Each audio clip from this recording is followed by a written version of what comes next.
وہ نہ ثابت ہو گیا ہو، اس کی محبت جب دل میں بیٹھے گی تو پھر آپ کیسے پیچھے ہٹو گے؟ اس لیے علماء کہتے ہیں جو صوفیہ کرام ہے نا، جن کو آج کل بڑا لتاڑا جاتا ہے یہ صوفیہ ایسے ہوتے ہیں، انہوں نے صوفیہ کرام دیکھے ہی نہیں ہوتے، یہ کبھی کسی صوفی کے ساتھ رہے نہیں ہیں، انہوں نے وہ کچھ مزاروں پہ بیٹھے ہوئے جاہل صوفی دیکھے ہوتے ہیں اور اس کی بیس پر یہ صبح و شام کلپ بنا بنا کے صوفیہ کرام کے خلاف فتوے جھاڑتے رہتے ہیں۔ میرے شیخ و مرشد بھی صوفی تھے، میں ان سے بیعت تھا، بزرگ تھے، وہ خلیفہ تھے مولانا عبد الغنی پھول پھوری رحمۃ اللہ علیہ کے، اور وہ خلیفہ تھے مولانا سلوی تھانوی رحمۃ اللہ علیہ کے۔ ہم نے ان بزرگوں کو اپنی آنکھوں سے دیکھا ہے، تو جو ہر وقت بزرگ کے خلاف بولتے رہتے ہیں نا، ان سے میں کہتا ہوں کبھی کسی بزرگ کی صحبت میں چند دن بیٹھ کے گزارو، تمہیں پتہ چلے گا بزرگ کیا ہوتے ہیں۔ سمجھ میں آ رہی ہے بات؟ بزرگ لیس زندگی انسان کو برباد کر دیتی ہے۔ اور یہ بھی جو میں بار بار کہتا ہوں کہ بابے جو کہتے ہیں میرا کوئی بابا ہی نہیں ہے، تو دیکھو رسول اللہ صلی اللہ علیہ وسلم نے ارشاد فرمایا لا تجتمع امتی علی ضلالہ، میری امت گمراہی پہ کبھی بھی جمع نہیں ہوگی۔ اس حدیث کا صاف مطلب ہے کہ میری امت کسی بھی زمانے میں بزرگ لیس نہیں ہو سکتی، یہی مطلب ہوا نا؟ کیا خیال ہے بھائی؟ ہر زمانے میں بزرگ رہیں گے۔ ایک بات تو یہ دلیل اچھی طرح ذہن میں رہے۔ دوسری دلیل کہ صحابہ نے صرف قرآن خود سے نہیں پڑھا، یعلمہم الکتاب، ان کو قرآن اور حکمت کس نے سکھائی؟ بولو بھائی، نبی نے۔ تو صحابہ کا لنک کس سے براہ راست قائم ہوا؟ نبی سے۔ تو کیا صحابہ کے بعد کوئی بخاری مسلم خود یا قرآن خود پڑھ کے پورا اسلام سمجھ سکتا ہے؟ پوری ہدایت پہ آ سکتا ہے؟ قرآن میں یہ نہیں ہے کہ اللہ نے، نبی نے صحابہ کو حدیث بتائی ہے، یعلم سکھائی ہے۔ سیکھنا تربیت کو کہتے ہیں، ٹریننگ۔ صحابہ نے حدیثوں کا علم بھی حاصل کیا اور ساتھ ساتھ پیغمبر سے سیکھا بھی ہے۔ آج اگر کوئی کہتا ہے میں براہ راست پیغمبر سے سیکھتا ہوں، تو سوال پیدا ہوتا ہے وَيُعَلِّمُهُمُ الْكِتَابَ وَالْحِكْمَةَ، کہ نبی ان کو کتاب اور حکمت باقاعدہ سکھائیں گے۔ تو نبی کا کنیکشن صحابہ سے براہ راست ہوا ہے، تب صحابہ ہدایت پہ چلے ہیں۔ اور تابعین کا پھر کس سے ہوا؟ بولو نا بھائی، صحابہ سے۔ جب تابعین کا صحابہ سے ہوا، وہ بھی اس لیے کہ جب صحابہ براہ راست نہیں سیکھ سکتے تھے، ان کے لیے رجال چاہیے نا، رجل چاہیے، نبی۔ تو تابعین کو بھی رجال چاہیے کہ نہیں چاہیے؟ وہ رجال کون ہے؟ اب نبی تو نہیں رہے، نبی سے سیکھے ہوئے لوگ موجود ہیں، جن سے اب کون سیکھے گا؟ تابعین سیکھیں گے، اور انہوں نے سیکھا۔ تبھی تابعین کی جب بھی ہم سیرت پڑھتے ہیں، فلاں کی اتنے سال صحبت اٹھائی، فلاں کے پاس اتنے سال رہے، ورنہ وہ بھی حدیثوں کی کتاب جمع کر کے پڑھنا شروع کر دیتے۔ کسی کی صحبت میں رہنے کی ان کو کیا ضرورت تھی؟ پھر تابعین کے بعد تبع تابعین۔ یہ اہل حق کا جو سلسلہ ہے، روحانی باپ دادا ان کو کہا جاتا ہے، یہ سلسلہ قیامت تک چلتا رہے گا۔ اس سلسلے میں گمراہ لوگ بھی پیدا ہوں گے، لیکن اگر اہل حق پیدا ہوں گے تو وہ بھی اسی میں پیدا ہوں گے، اس کے علاوہ نہیں ہو سکتے۔ نہیں آ رہی میرا خیال ہے بات سمجھ میں؟ اس سلسلے سے جو ہٹے گا نا، وہ کبھی بھی ہدایت پہ نہیں ہو سکتا، چاہے وہ بخاری مسلم کے صبح شام حوالے دے دے کے آپ کو الو بناتا رہے بیٹھ کے۔ اس کا مطلب وہ غلط تشریح کر رہے ہیں حدیثوں کی، وہ ہدایت پر نہیں ہے۔ اب میں ان گمراہ لوگوں سے مطالبہ کرتا ہوں کہ اپنے روحانی باپ دادا کا سلسلہ پیش کرو۔ وہ کہتے ہیں امام بخاری، وہ کہتے ہیں امام ترمذی، آج سے 1100-1200 سال پہلے چلے جاتے ہیں۔ اس کا مطلب یہ ہے کہ 1500 تقریباً 1200 سال سے امت بزرگ لیس چلی آ رہی ہے نا، جبکہ یہ صحیح حدیث کے، بولو بھائی، خلاف ہے۔ یہ تو حدیث میں تو بزرگ لیس امت ہوگی نہیں۔ سلسلہ میں آپ کو 10 دفعہ اپنا سلسلہ بتا سکتا ہوں الحمدللہ، کہ میں نے کن علماء سے علم حاصل کیا، حدیث کس سے پڑھی، حدیث کا سلسلہ محمد صلی اللہ علیہ وسلم تک پہنچاؤں گا، تفسیر کا سلسلہ محمد صلی اللہ علیہ وسلم تک پہنچاؤں گا، میں جو قرآن پڑھتا ہوں تجوید کے ساتھ وہ سلسلہ نبی صلی اللہ علیہ وسلم تک پہنچاؤں گا۔ تزکیہ، قرآن نے کہا وَيُزَكِّيهِمْ، نبی ان کا تزکیہ بھی کریں گے۔ تزکیہ کا مطلب ایسی تربیت کرنا کہ ظاہر باطن پاک صاف ہو جائے، انسان بن جائے انسان۔ یہ تزکیہ میرا ہوا کہ نہیں ہوا یہ تو میں نہیں دعویٰ کرتا، لیکن تزکیہ کی کوشش ہم نے کن بزرگوں سے کی، ان بزرگوں کا سلسلہ، پھر ان کے بزرگ کون تھے، ان کے کون تھے، یہ میں محمد صلی اللہ علیہ وسلم تک پہنچا سکتا ہوں۔ تو ہم ان گمراہ لوگوں سے یہ کہتے ہیں کہ آپ ایک دم جو اٹھ کے آگئے 15ویں صدی میں، اور آپ قرآن و حدیث کے نام پہ آپ کہتے ہیں فلاں بابا بھی ایسا، وہ فلاں بھی ایسا، وہ فلاں بھی ایسا۔ پھر ہم کہتے ہیں صحیح سچی مچی کے بابے کون ہیں وہ تو بتا دو نا، وہ کہتے ہیں سچی مچی کے امام بخاری ہیں. اس کا مطلب امام بخاری کے بعد یا تو پیدا نہیں ہوئے یا آپ ان کا نام بتانے سے شرما رہے ہو. ٹھیک ہے نا, کیونکہ جن بزرگوں کا آپ نام لوگے نا ان میں آپ کے باپ دادا نہیں آ رہے ہوں گے, حنفی آ رہے ہوں گے یا شافی آ رہے ہوں گے. صحیح ہے نا. ہندوستان میں جتنے بھی آئیں گے سارے بزرگ آگے جا کے حنفی, سب حنفی ہو جائیں گے.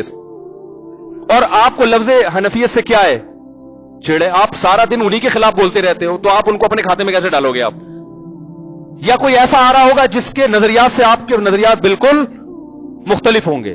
تو یہ خوب یاد رکھیں کہ انسان ریسرچ کے قابل یا تحقیق کے قابل یا ہدایت میں جس کو فالو کیا جائے, اس کی سب سے پہلی شرط یہ ہے کہ وہ یہ بتائے کہ میں نے علم کس سے حاصل کیا, اور پھر جس سے حاصل کیا اس کا برحق ہونا کس لیے ثابت کرے گا, اس نے کس سے, اس کا بابا کون تھا, اس کا بابا کون تھا. یہ بابوں کے بغیر آپ اس فہرست میں حدیث کی روشنی میں آ ہی نہیں سکتے جن کو ہدایت یافتہ کہا گیا ہے. نہیں یاری بات. تو یہ جو کہتے ہیں نا میں بابی نہیں ہوں, یہ خود اپنی گمراہی پہ مہر لگا رہے ہوتے ہیں. ہاں, بابوں کی there are two types of babas, گمراہ اور اہل حق.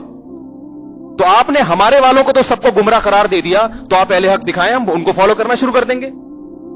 سمجھ رہے ہو نا. جیسے ہم غیر مسلموں سے کہتے ہیں کہ محمد صلی اللہ علیہ وسلم معاذ اللہ اگر جھوٹے ہیں, تو اللہ نے اپنے بندوں کو, اللہ براہ راست تو ہم کلام ہوتا نہیں ہے. وہ بھی غیر مسلم بھی اعتراض کرتے ہیں نا, نبی نے یہ کیا, نبی نے یہ کیا, نبی ایسے تھے, معاذ اللہ الزام لگاتے ہیں. ایک 9 سال کی بچی سے شادی کر لی, ہم اس کے دلائل دیتے ہیں بھائی یہ اس کلچر میں معیوب نہیں تھا اور اس کی کیا کیا حکمت, نہ یہ تو معاذ اللہ ایسے تھے. وہ بہت سارے اعتراضات کرتے ہیں. تو ہم کہتے ہیں گل ویلے دی تے پھل موسم دا. مختصر بات یہ کہ اللہ اپنے بندوں سے ہدایت جو دی ہے, یا تو اللہ کا بندوں سے کوئی لنک ہی نہیں ہے, اس نے پیدا کر کے چھوڑ دیا. یہ تو عقل نہیں مانے گی نا. خالق اور مخلوق کا رشتہ تو سب سے پہلے ہے. تو اللہ کن باتوں سے خوش ہوتا ہے, کن باتوں سے ناراض ہوتا ہے. اگر محمد صلی اللہ علیہ وسلم جھوٹے ہیں تو پھر سچا بتاؤ کون ہے بھائی, وہ بتا سکتے ہیں. وہ جو سچا لے کر آئیں گے نا ان کے خیال میں اس پہ 20, اگر نبی پر ایک اعتراض ہوتا ہے تو اس پر 20 اعتراض ہو رہے ہوں گے. صحیح ہے نا.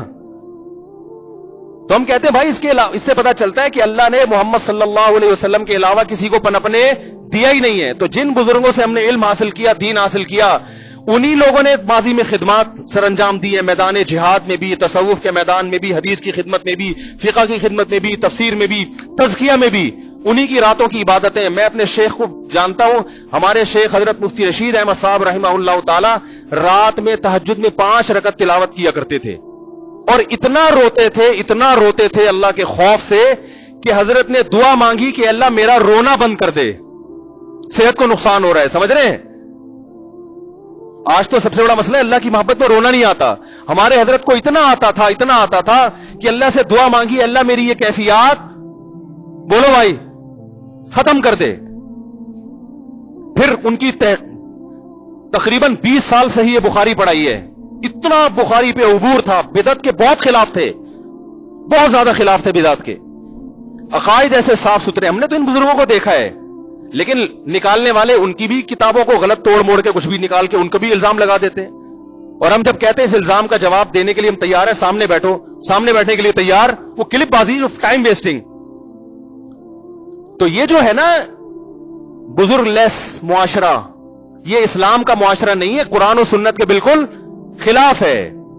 سمجھ رہے کہ نہیں سمجھ رہے؟ تو آپ کو تربیت کرنی ہے, کسی اللہ والے سے تعلق قائم کرنا پڑے گا, جو آپ کا تزکیہ کرے, آپ کو تمیز سکھائے, سب سے پہلے آداب سکھائے, آپ کو محبت سکھائے, آپ کو آپ کا ظرف بڑا کر دے کہ اختلاف رائے جب ہوتا ہے مسائل میں تو اس کو پیش کرنے کا کیا طریقہ ہوتا ہے. میں سمجھا پا رہا ہوں اپنی بات؟ تو ہم نے جن بزرگوں کو دیکھا, جن اکابر کو دیکھا, ہم نے ان میں اللہ کا خوف پایا. ہمارے حضرت رحمہ اللہ تعالی کا تقوی ایسا مشہور تھا کہ ان کے بارے میں مشہور تھا کہ کوئی ایڑی چوٹی کا زور لگا دے, کوئی چیز اگر ناجائز ہے نا وہ ان سے کروا نہیں سکتا. جس چیز کا ثابت ہو گیا نا کہ یہ کیا ہے, غلط ہے شریعت میں. اور بہت سی چیزوں میں انہوں نے اپنے بزرگوں سے اختلاف بھی کیا ہے, وہ ہم بھی کرتے ہیں. ان کی رائے اگر بدل گئی تو انہوں نے کہا ٹھیک ہے, لیکن احترام کے ساتھ. انہوں نے فتوے نہیں لگائے. مفتی رشید احمد صاحب فرض نماز کے بعد اجتماعی دعا کو نہیں مانتے تھے, اس کا کوئی ثبوت نہیں ہے. ان کے استاذ مانتے تھے, لیکن دونوں میں محبت, احترام.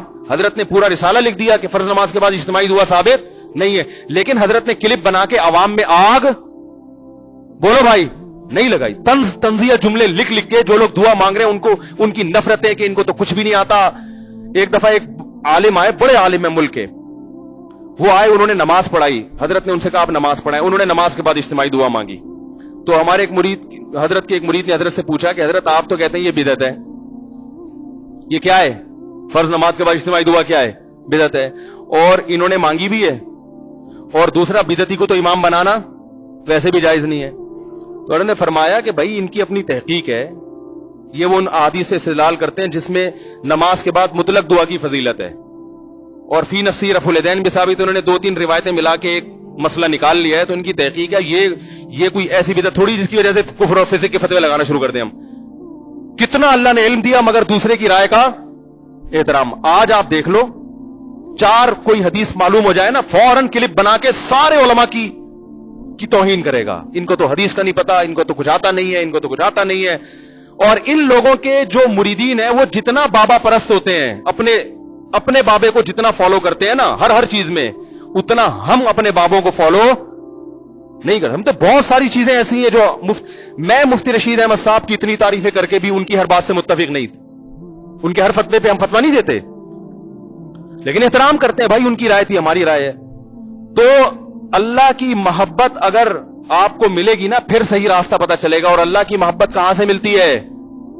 بولو بھائی, اہل اللہ کی صحبت سے ملتی ہے. تو بزرگوں سے تعلق قائم کرنا پڑے گا آپ کو, آپ کے باپ کو بھی کرنا پڑے گا. اس کے بغیر آپ کا دین خشک دین ہوگا, اس میں چاشنی نہیں ہوگی. حدیثوں کے نمبر آپ کو یاد ہو جائیں گے, رفع الیدین کے جھگڑے بہت اچھی طرح سے یاد ہو جائیں گے. آمین, ٹانگیں چوڑی ٹانگیں پتلی, رفع الیدین کرنا ہے, یہ بہت ماسٹر ہو جاؤ گے. لیکن نمازوں سے خشوع و خضوع ختم ہو جائے گا. آپ کہہ سکتے ہیں عرب میں تو یہ نہیں ہوتے بزرگ, وہاں بھی ہوتے ہیں, اصطلاح نہیں ہے بزرگ کی. بن باز بہت بڑے متقی پرہیزگار عالم تھے, انہوں نے کئی سال اپنے استاذ کی صحبت اٹھائی ہے, پھر وہ ان کے نائب بنے ہیں. اور ان کے جو خاص شاگرد تھے انہوں نے کئی سال ان کی صحبت اٹھائی ہے, پھر وہ ان کے نائب بنے ہیں. اصطلاحات میں تھوڑی پڑھنا چاہیے. بزرگ کو بزرگ کہہ دو, متقی کہہ دو, بابا کہہ دو, نیک کہہ دو, پیر و مرشد کہہ دو, کچھ بھی کہہ دو, ناموں میں نہیں رکھا. اصل تو حقیقت دیکھی جاتی ہے.